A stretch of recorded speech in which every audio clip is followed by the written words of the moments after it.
Hi guys!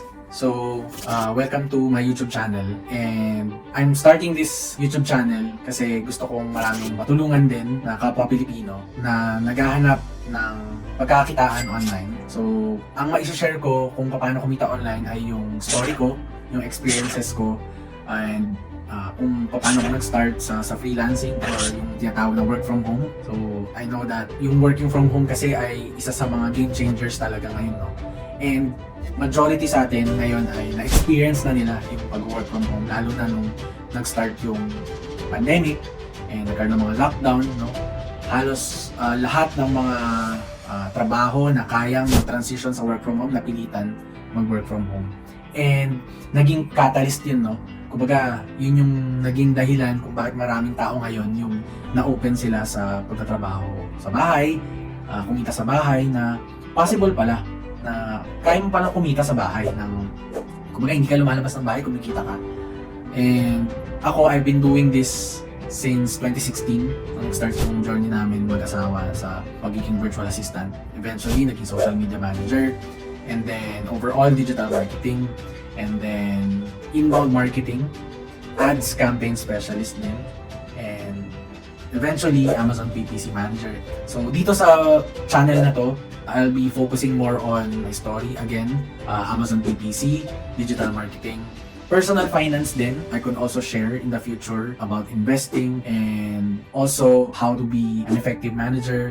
Anything that I have experienced na alam ko na maraming pwedeng matulungang tao ay gusto kong ma-share dito.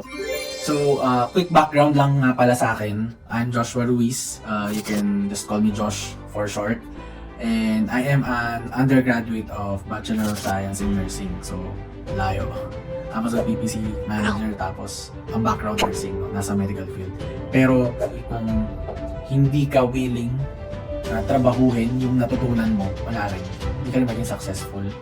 So, kudos or shout out dun sa mga tulad ko na undergrad na nagkaroon ng break, no, sa field na to. And I'm really thankful to God na itong freelancing, working from home ay na-open sa generation natin. Kasi imagine na lang, no, kung nandun tayo sa age na walang internet, it's really hard, napakahirap.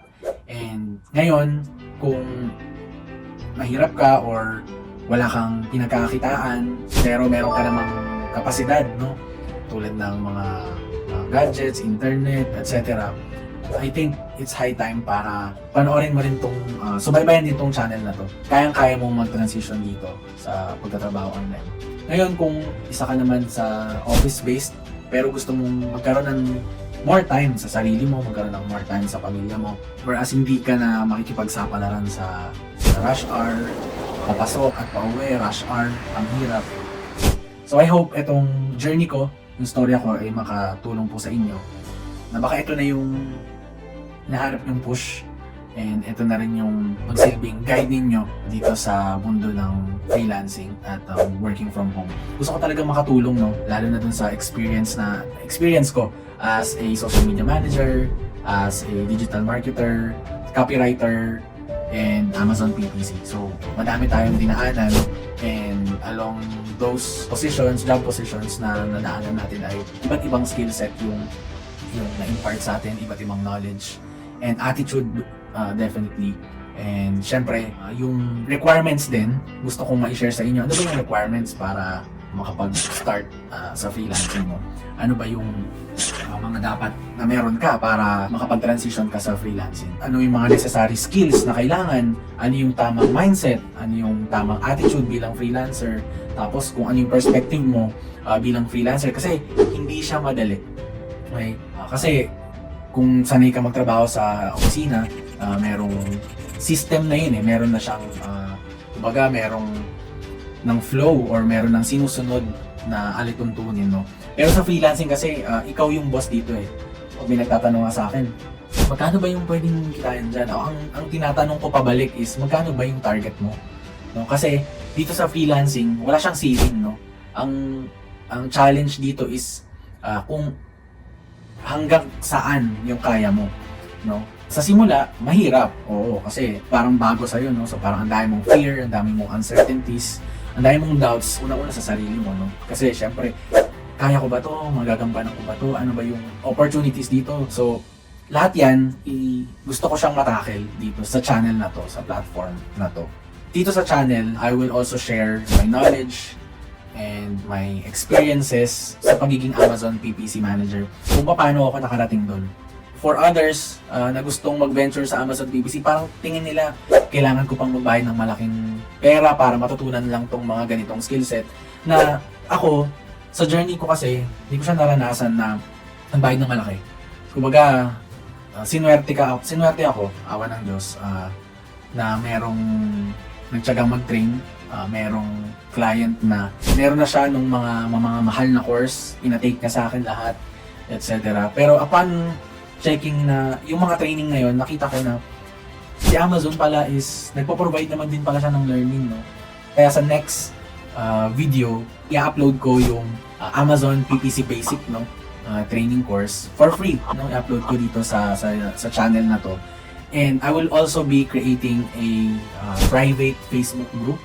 So I hope na after mo tong mapanood, kung gusto mong matutunan yung Amazon PPC and gusto mong kumita sa Amazon PPC, make sure na mag-join ka sa Facebook group na yun. Lalagay ko yung link, no, ng Facebook group sa baba, sa description. And magkakaroon lang doon ng konting information gathering, no, kung bago ka makapasok sa group. I hope I could get your support. Number one, kung pwede mong i-like yung video na to and mag-subscribe na din. And also click the notification bell para sa mga bagong uploads natin ay ma-alert ka.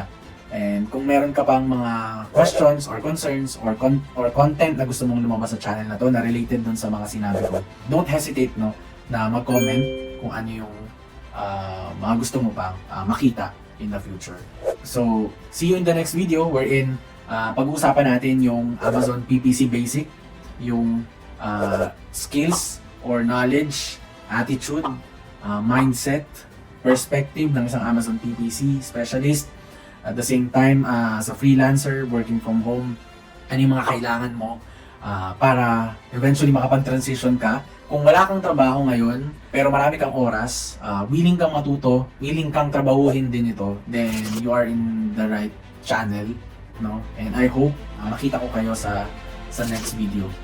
Thanks!